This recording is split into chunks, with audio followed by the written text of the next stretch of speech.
ام یقولون افترا. اب روئے سخن ایک آیت کے اندر دوبارہ سے مشرکین عرب کی طرف آیا کہ یہ کافر کہتے ہیں کہ یہ نبی نے قرآن خود گھڑ لیے. قل ان افتریتہ فعلی اجرامی. اے نبی فرماؤ کہ اگر یہ قرآن میں نے خود گھڑا ہے نا تو اس جرم کا وبال بھی مجھ پہ ہی ہوگا. وَأَنَا بَرِيءٌ مِّمَّا تُجْرِمُونَ. اور میں بری الذمہ ہوں ان گناہوں سے جو تم کر رہے ہو. دیکھیں اللہ کا تو سٹائل ہی بات کرنے کا اور ہے. ویسے یہ انتہائی گستاخانہ آیات ہیں قرآن میں اس طرح کی جتنی ہے نا جو ادھر صوفیت کی ڈاکٹرن ہے. اب مجھے بتائیں یہ جواب ہونا چاہیے تھا کہ اے نبی تم فرماؤ کہ اگر میں نے اللہ پہ جھوٹ باندھا ہے تو اس جرم کا وبال بھی مجھ پہ ہی ہوگا. وہ کہیں گے توبہ توبہ کر یار, مطلب نبی کس طرح کہہ سکتا ہے کہ میں جھوٹ بنے ہے. بھائی سمجھانے کے لیے ہر لیول پہ اترنا پڑتا ہے. لوگ کہتے ہیں نا باتیں کہاں سے آ جاتی ہیں, جب گمراہیاں آتی ہیں نا تو باتیں آتی ہیں. جب تم کہو گے نا کہ بابے نے سمندر روکا ہوا ہے تو اللہ تعالیٰ اپنے کسی بندے کے دماغ میں ڈالے گا کہ کوئی بڑے سے بڑا انسان ہو اپنا پیشاب بھی نہیں روک سکتا, کیونکہ یہ سمندر روکنے والی بات جب آئے گی تو یہ بات آئے گی. حضرت ابوبکر صدیق کے دماغ میں یہ بات کہاں سے آئی؟ قرآن و حدیث میں تو کہیں نہیں لکھی تھی کہ جو محمد کی عبادت کرتا تھا جان لے محمد مر چکے. قرآن میں تو نہیں لکھا ہوا تھا یہ, اور نہ کسی صحابی نے حضور کی عبادت کی تھی. یہ اللہ نے ان کے دماغ میں ڈالا کہ یہ کیا ہے. اس کی وجہ یہ ہے کہ جیزس کرائسٹ کو لوگوں نے خدا بنایا, کہیں محمد رسول اللہ دوسرے جیزس کرائسٹ نہ بن جائے. حضور کی بات یقیناً انہیں یاد آئی ہوگی کہ دیکھنا میری شان بلند نہ کرنا, جس طرح عیسیٰ ابن مریم کو لوگوں نے بڑھا دیا تھا. میں اللہ کا بندہ اور اس کا رسول ہوں. اسی کو ایلبریٹ کر دیا حضرت ابوبکر صدیق نے انتہائی گستاخانہ خطبے میں, انورٹڈ کاماز کے اندر, ان کی نظر میں. وہ ہمارے استاد مولانا ساق صاحب کہتے تھے نا, او پائی جدو توحید بیان کریں گے تو آٹومیٹیکلی گستاخی ہو جائے گی. کیوں؟ تم نے توحید کو گستاخی سمجھا ہوا ہے, تمہاری نظر میں تو آٹومیٹیکلی گستاخی ہو جائے گی نا. تو یہ گستاخی تو ہونی ہے, کیونکہ توحید کا تو مطلب ہی ہے کہ اختیار اللہ کے پاس ہے, مخلوق کچھ نہیں کر سکتی. پھر عجیب و غریب نا انہوں نے نا وہ مت اور عجیب و غریب واقعات مشہور کیے ہیں لوگوں کے جذبات کے ساتھ کھیلنے کے لیے. وہ جی ایک بار وہابی دا تے سنی دا مناظرہ ہو گیا, حضور دی ذات ہوتے وہابی پوری رات جو ہے وہ ایسی آیتیں ڈھونڈتا رہا جس میں حضور کی تنقیص تھی, اور جو سنی جو ہے وہ نبی الاسلام کی شان ڈھونڈتا رہا. تو صبح جناب مناظرے میں جب دونوں اکٹھے ہوئے انہیں پوچھا, ہاں تو راتی کے کردہ رہے؟ سرکار میرے سامنے گلا کرو میں تھن پنا تھوڑے بابیاں دا بابا آ گیا دنیا تے ہن. ٹھیک ہے, میں انہوں دساں کہ میں ابوبکر صدیق دا خطبہ ڈھونڈتا رہا تے منوں پتہ لگے کہ میں ابوبکر آر نبی نو مننا وا یا ابو جہل آر مننا. تو دس ابو جہل تو کینوں ڈھونڈتا رہا قرآن چو کے کڈدا رہا, اور نبی کی شانیں جو تم قرآن سے نکال رہے ہو ان شانوں سے کس کو انکار ہے؟ کیا نبی کی شان کا مطلب یہ ہے کہ نبی خدا کا بیٹا بن جائے گا؟ عیسیٰ ابن مریم جیسی شان قرآن میں کسی کی نہیں آئی ہے, کسی پیغمبر کی نہیں. لیکن اللہ نے کہا کہ اگر اللہ ارادہ کرے عیسیٰ کو, ان کی ماں کو, سب کو ہلاک کر دے, اللہ کا کوئی کیا بگاڑ لے گا؟ عیسیٰ اور ان کی ماں روٹی کھانے کے محتاج تھے, وہ نہ تو کسی کے نفع کے مالک تھے نہ کسی کے نقصان کے. یہ اس شخص کے بارے میں آ رہا ہے جس کو کہا اللہ نے وجیہن فی الدنیا والآخرہ ومن المقربین, اور معجزات ایسے جو کسی پیغمبر کو نہیں دیے گئے. مردوں کو زندہ کرنا اللہ کے اذن سے, مٹی کی مورت بنا کے پھونک مارنا اور اس کا پرندہ بن جانا, یہ معجزہ کسی پیغمبر کو نہیں دیا گیا, کسی پیغمبر کو. لیکن سینٹرڈ کر کے انہی کو اللہ تعالیٰ نے سامنے رکھا کہ یہ فرق ہے بھائی انبیاء میں اور خدا میں. پھر اسی طریقے سے چیزیں بیان ہوتی ہیں. وہ جی پھر مناظرے سے پہلے جب پوچھا تو وابی نے کہا ہاں جی میں تو یہی آیتاں لبدا رہا. تو انہوں نے کہا بس دیکھ لے کون نبی دی شان ڈھونڈتا ہے تو کون تنقیص ڈھونڈتا ہے. اگر کسی کا یہ عقیدہ ہے کہ توحید بیان کرنے سے نبی کی تنقیص ہوتی ہے تو یہ بلیم وہ کسے دے رہا ہے؟ اللہ کو. انہوں نے انبیاء کو منی گاڈ مانا ہوا ہے اور اولیاء کو منی رسول مانا ہوا ہے. یہ میرا ایک جملہ ہزاروں کتابوں پہ بھاری ہے. یعنی آپ ہزاروں گمراہیاں ایک کتاب میں جمع کریں نا اور آپ اس کی وجہ پوچھیں نا تو یہ ہے کہ یہ نبیوں کو منی گاڈ مانتے ہیں اور اولیاء کو منی رسول مانتے ہیں. بس یہ وہ فرق ماننے کے لیے تیار ہی نہیں ہے چونکہ قرآن تو پڑھا ہی نہیں ہے. اب ان ساری باتوں کے ہوتے ہوئے مجھے تو صبح شام ان کے اوپر قنوت نازلہ پڑھنی چاہیے, لیکن میں سمپل کہتا ہوں کہ مرنے سے پہلے اے مسلمان کر لے اس پہ غور, کتابوں کا خدا اور ہے بابوں کا خدا اور کتابوں کے خدا اور بابوں کے خدا میں یہ فرق ہے کہ جو بابوں کا خدا ہے نا، بس وہ خدا بڑا بھائی اور نبی چھوٹا بھائی، بس اتنا فرق ہے. لیکن کتابوں کا خدا یہ کہتا ہے کہ خدا خدا ہے، مخلوق مخلوق ہے. لیکن یہ باتیں اب کون کرے؟ یہ جب باتیں آپ نہیں کریں گے دماغ کوئی نہیں کھلیں گے. توحید تو اتنے عرصے سے بیان ہو رہی تھی، لیکن توحید کا مطلب توہین رسالت لیا جاتا تھا. ہم نے توحید بیان کی ہے نا، آئے نا کوئی سامنے.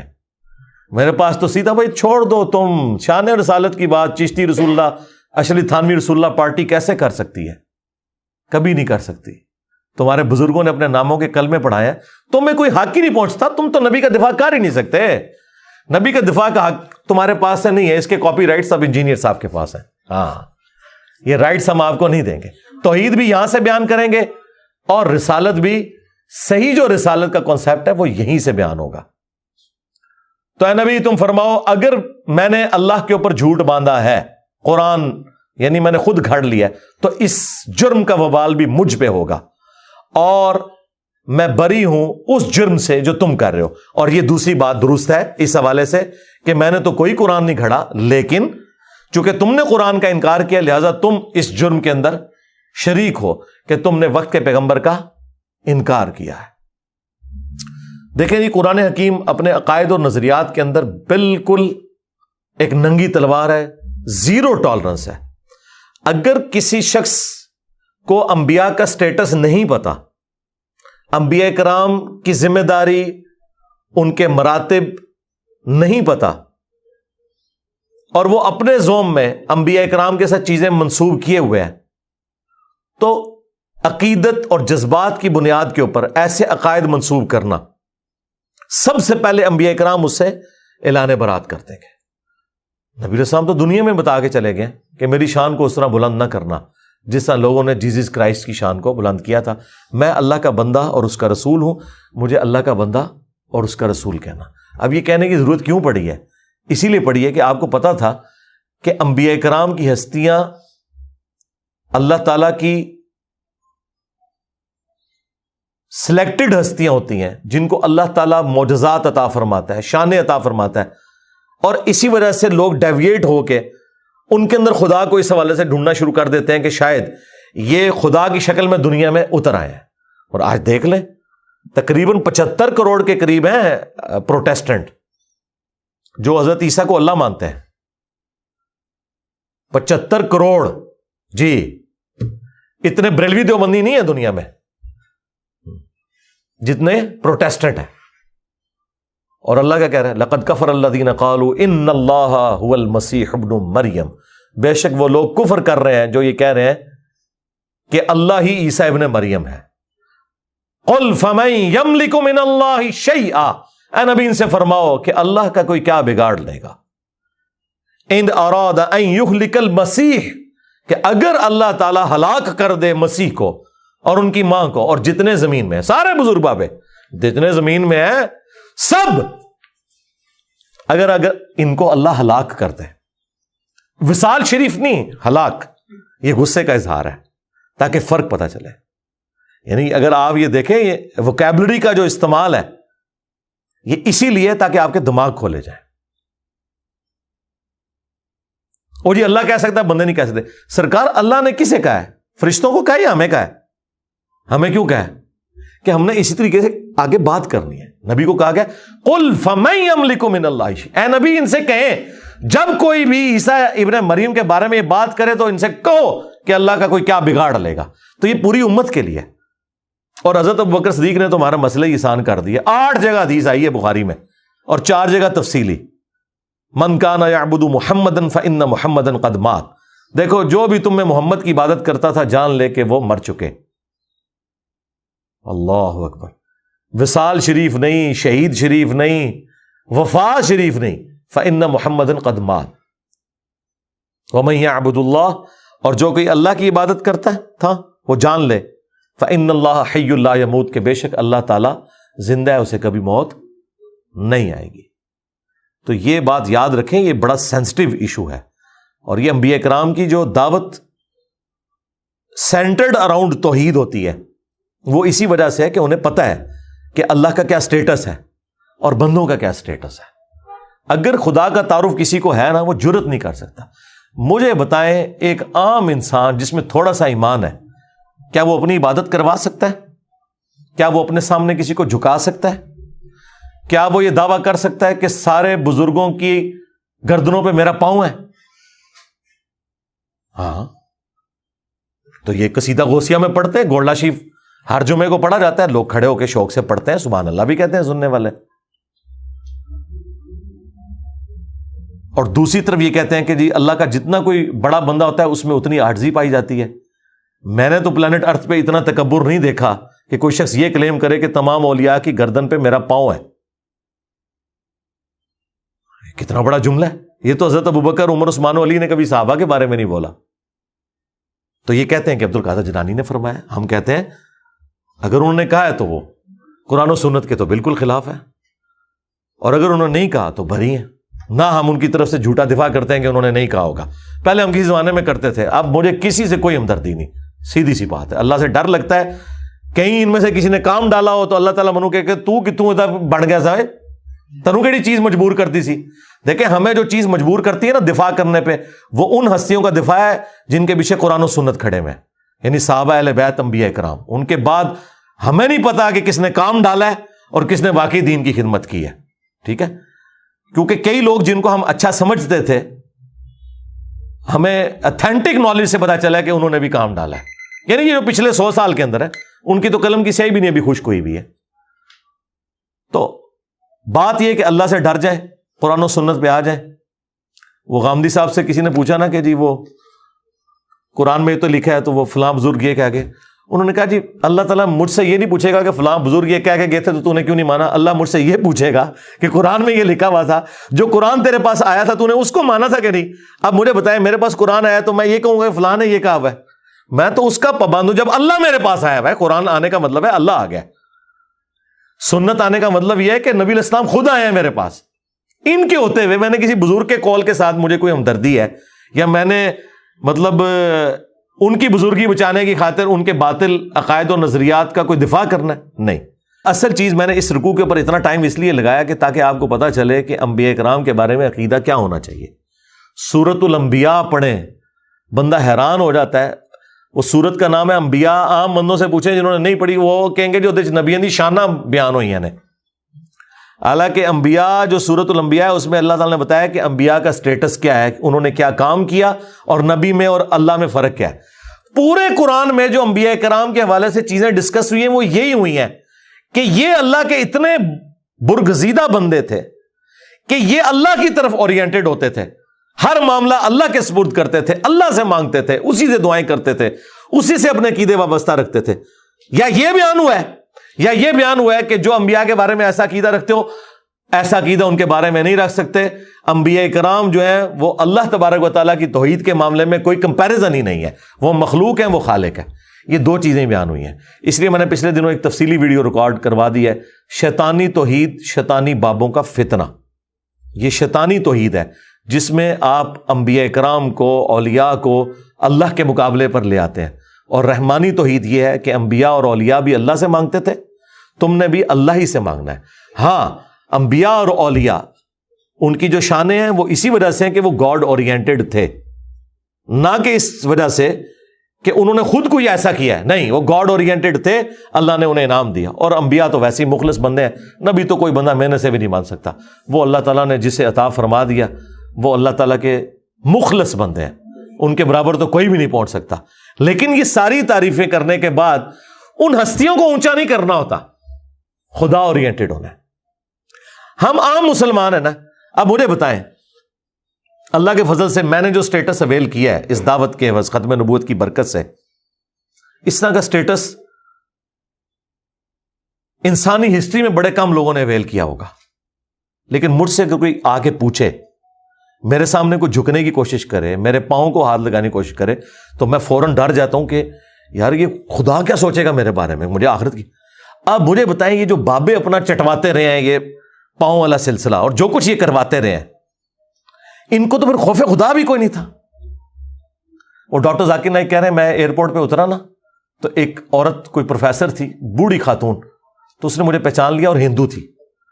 وہ دوڑتی ہوئی آئی اور میرے گھٹنوں کو ہاتھ لگا کہتی آپ تو بھگوان ہیں. تو کہتی میں نے کہا استغفر اللہ توبہ توبہ. میں کہا ایتھے کو بابا ہوگا نا صوفی, انہیں گلے بھی لا لینا سی زنانی نو. ہاں یہ مواحد کا ہی حوصلہ ہے کہ اسے کوئی اونچا کرے اور کہ بھائی نہ نہ نہ پیچھے. اور یہ کتنی مزیدار یوں دستانے پہن کے چمواتے رہتے ہیں, ہاتھ گھنٹوں بیٹھے رہتے ہیں, نذرانے بٹورتے رہتے ہیں. جو ان کے سامنے اونچا ہاتھ باندھ کے لوگ کھڑے ہوتے ہیں جس طرح خدا کے سامنے کھڑے ہوئے ہیں, اس طرح ان کو تو مر جانا چاہیے. میں کہتا ہوں زمین پھٹے یہ اندر چلے جائیں. ان کو توحید کی ہوا بھی نہیں لگی ہوئی ہے. یہ کوئی بزرگ نہیں ہے جن کے آپ روب بیان کرتے رہے. یہ شیطان کے ایجنٹ ہیں دنیا میں, یہ طاغوت ہے. خدا کے نمائندے دنیا میں وہ ہیں کہ ذرا سی کوئی ایسی بات ہونے لگے وہ پیچھے ہٹ جاتے ہیں. اوہ توبہ توبہ. ایک صحابی مسند احمد میں حدیث ہے, حضور کو کہہ رہے ہیں یا رسول اللہ ما شاء اللہ و شئت, جو اللہ چاہے اور جو آپ چاہیں. یار صحابی نے تو کبھی شرک کا سوچا بھی نہیں.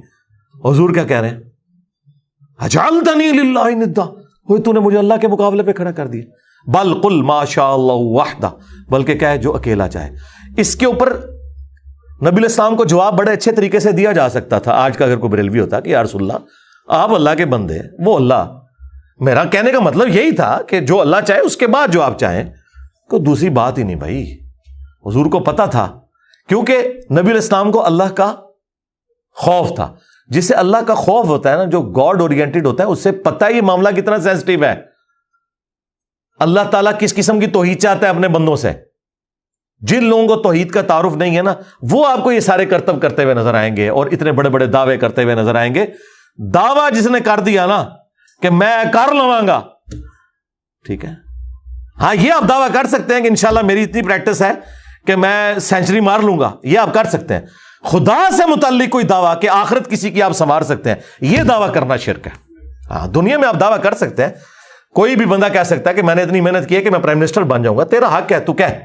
لیکن تو خدا سے متعلق چیز کوئی بیان کرتا ہے کہ میں مریض جنت میں لے جاؤں گا, توبہ توبہ توبہ, ڈر جا. تجھے تو اپنی آخرت نہیں پتا تیرے ساتھ کیا ہونے والا ہے.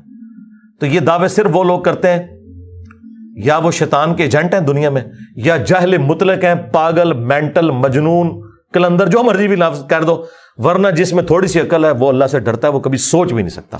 سورۃ الاعراف کی آیت نمبر 188, جو میں کہتا ہوں قرآن کی سب سے سخت آیت ہے عقیدہ توحید کے حوالے سے. اور یہ آیت اگر آپ چوک میں اعلیٰ حضرت کا ترجمہ پڑھ کے بھی سنا دینا تو آپ کے اوپر 295 سی انہوں نے لگا دینی ہے. قل لا املک لنفسی نفعا ولا ضرا, وہی بات اے نبی تم خود فرما دو اپنی مبارک زبان سے کہ میں تو اپنی جان کے لیے بھی کسی نفع و نقصان کا مالک نہیں ہوں, باقی تو شاید چھڑ دو. الا ما شاء اللہ, ہاں جو اللہ میرے لیے فیصلہ کرے, اس نے فیصلہ کرنا ہے کہ مجھے کون سی نفع مند چیز پہنچے گی اور کون سی نقصان والی. اچھا بعض جاہل مولویوں نے نا الا ما شاء اللہ کو اس طرح ریلیٹ کیا کہ ہاں جو اللہ چاہتا ہے نا اتنا میں نفع نقصان کا مالک ہے ہوں. اندازہ کریں, وہ بھی جھوٹ نکلا. یہ تو حضور اپنی بات کر رہے ہیں, آپ کے نفع نقصان کی تو بات پھر بھی نہیں ہو رہی. میں اپنی جان کے لیے بھی کسی نفع نقصان کا مالک نہیں مگر جو اللہ چاہے. تو یہ انہوں نے جو دھوکہ دیا وہ اسی آیت میں پکڑا گیا. اگلی بات اللہ نے اور کھول کے بیان کر دی تاکہ موٹے دماغ والوں کو بھی سمجھ آ جائے. وَلَوْ كُنْتُ أَعْلَمُ الْغَيْبِ, اگر میں خود سے غیب کو جان لیتا, لَاسْتَكْثَرْتُ مِنَ الْخَيْرِ, تو میں خیر کثیر جمع کر لیتا. ہاں وہ غیب تو ہم مانتے ہیں جو اللہ تعالیٰ وحی کے ذریعے بتاتا ہے, جو وہ نہ مانے وہ تو کافر ہے, وہ تو نبی کی شان ہے. وَمَا كَانَ اللَّهُ لِيُطْلِعَكُمْ عَلَى الْغَيْبِ وَلَكِنَّ اللَّهَ يَجْتَبِي مِن رُّسُلِهِ مَن يَشَاءُ.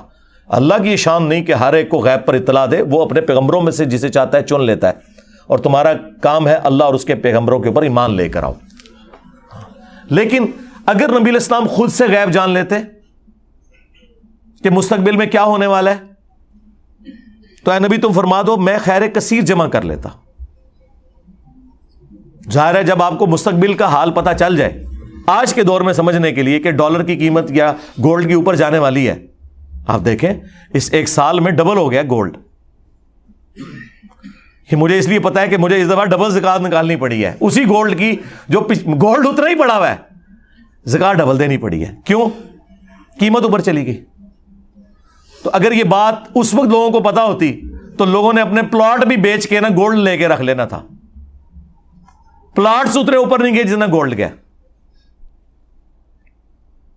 وما مسنی السوء، خیر کثیر بھی جمع کر لیتا اور کبھی مجھے کوئی تکلیف نہ پہنچتی. یقیناً اگر کسی شخص کو یہ پتا چل جائے کہ آج اتنے بجے اگر یہ روڈ کراس کرے گا تو ایک ٹریلے کے نیچے آ کے مارا جائے گا، وہ اس دن نہیں پوری زندگی اس روڈ کو کبھی کراس نہیں کرے گا، دوسرے راستے سے جائے گا.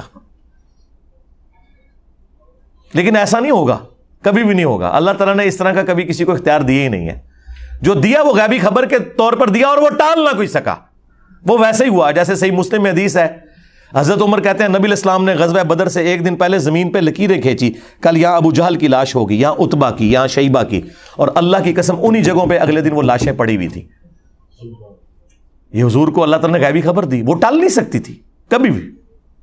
تو اے نبی تم فرما دو کہ اگر میں خود سے غیب جان لیتا تو میں خیر کثیر جمع کر لیتا اور نہ مجھے کوئی تکلیف پہنچتی. ان انا الا نذیر و بشیر، میں تو نہیں ہوں مگر ڈر سنانے والا اور خوشخبری سنانے والا. لقوم یؤمنون، ان کے لیے جو بات ماننا چاہیں، ایمان لانا چاہیں. میرا سٹیٹس پیغمبروں والا ہے، میں کسی کے نفع نقصان کا مالک نہیں ہوں. اور نفع نقصان میں وہ ساری چیزیں ہیں، آکسیجن، کھانا پینا، ٹوائلٹ یعنی پیشاب، نیند، یہ تمام چیزیں. اگر رسول اللہ کا یہ سٹیٹس ہے سرکار، تو بابے تو شاہ ہی کوئی نہیں. ہاں، کیونکہ میرے نبی سا ہے ہی کوئی نہیں، تیرے بابے تھے شاہ ہی کوئی نہیں.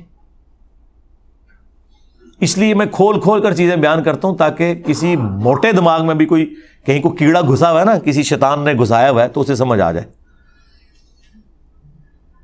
قرآن اور احادیث اپنی تعلیمات کے اندر اتنے واضح ہیں کہ اس میں شیطان کا کوئی دخل نہیں ہے. یہ مولوی ہیں جو آپ کو آیات اور احادیث نہیں بتاتے بلکہ اپنے بزرگوں کی تعلیمات بتاتے ہیں، جس کی وجہ سے آپ ڈی ٹریک ہو جاتے ہیں. اور پھر جب ہم آپ کو سمجھاتے ہیں تو ان کی چیخیں نکلتی ہیں، کیونکہ انہیں پتہ چل جاتا ہے کہ آپ انجینئر صاحب جو بتا رہے ہیں نا، تو سب سے پہلے تو آ کے ہمارے گاٹے ہماری عوام نے فٹ ہونا ہے کہ جناب تسی کے سانو قرآن حدیث پڑھا دے رہے. حضور کے لیے سب سے سینسٹیو ایشو ہے ہی توحید تھا، اس لیے آپ نے آخری وقت کے اندر توحید کے اوپر ہی بات کی ہے. بخاری مسلم دونوں میں حدیث ہے، اما عائشہ سلام اللہ علیہا کہتی ہیں کہ نبی علیہ السلام کے آخری دن بیماری کے چل رہے تھے، آپ تکلیف کی وجہ سے بار بار اپنی چادر اپنے چہرے مبارک سے ہٹاتے، پاس ایک پانی کا برتن تھا، اس سے ہاتھ گیلا کر کے بخار کو ٹھنڈا کرنے کی کوشش کرتے، اور بار بار یہ کہتے لعن اللہ الیہود والنصارى اتخذوا قبور انبیائہم مساجدا، اللہ کی لعنت ہو یہود و نصارہ کے اوپر، انہوں نے اپنے نبیوں کی قبروں کو سجدہ گاہ بنا لیا تھا. آخری وقت کیا بات ہو رہی ہے کہ نبیوں کو اللہ کے مقابلے پہ کھڑا نہ کر لیا جائے. اور اما عائشہ کہتی ہیں رسول اللہ ہمیں ڈرا رہے تھے، اور اگر یہ خدشہ نہ ہوتا کہ لوگ رسول اللہ کی قبر پہ سجدے شروع کر دیں گے تو میں حضور کی بیوی ان کی قبر مبارک کو لوگوں کی زیارت کے لیے اوپن چھوڑ دیتی، یعنی حجرے کی دیوار گرا دی جاتی، جو چاہے جس وقت چاہے قبر رسول پہ حاضر ہو. حجرے کی دیوار نہیں اما عائشہ نے گرائی، آج تک نہیں گری اللہ کے فضل سے. آج بھی وہ خیر اب تو بہت پیچھے جا چکی ہے، اب جالیاں اس کے آگے. اما عائشہ کو تو کسی نے نہیں کہا کہ حضور نے کہا تھا مجھے تو تم سے شرک کا خدشہ ہی نہیں ہے، تو آپ آخری وقت میں اس کو شرک سے کیوں ریلیٹ کر رہی ہیں؟ اس زمانے میں کہانیاں نہیں ہوتی تھی. وہ آپ میری ویڈیو دیکھیں، مجھے تم سے شرک کا خوف نہیں. وہ حضور نے اسپیسیفکلی صحابہ کرام کے بارے میں کہا تھا، اور صحابہ کے پیٹرن پہ صرف ایک جماعت قیامت تک شرک سے محفوظ رہے گی، یہ میں مانتا ہوں. ایک جماعت، جس طرح کہ بنی اسرائیل پوری کی پوری گمراہ ہو گئی، یہ امت پوری گمراہ نہیں ہوگی. اس لیے حضور نے کہا تھا مجھے اپنی امت سے شرک کا خوف نہیں کہ یہ ساری مشرک ہو جائے. باقی وہ ویڈیو آپ دیکھ لیں. حضور تو صحیح بخاری میں ہے، حضرت عمر کہتے ہیں میں نے ممبر پہ حضور سے خود سنا ہے کہ دیکھنا میری شان کو اس طرح بلند نہ کرنا جس طرح نصارہ نے اپنے پیغمبر کو بڑھا دیا تھا، عیسیٰ ابن مریم کو. میں اللہ کا بندہ اور اس کا رسول ہوں، مجھے اللہ کا بندہ اور اس کا رسول ہی کہنا. اور پھر ایک اور حدیث بخاری مسلم دونوں میں، حضور کے بیماری کے دن آخری چل رہے ہیں، حضور کی 3 بیویاں حضور کے پاس بیٹھی ہوئی ہیں. ظاہر ہے سب سے ایک کلوز رشتہ اس حوالے سے، اور پھر یہ بھی آزمائش کہ وہ حضور کی وفات کے بعد کوئی اور خامن بھی چوز نہیں کر سکتی. یہ کتنی بڑی آزمائش ہے. مرتبہ امہات المومنین کو ویسے نہیں مل گیا.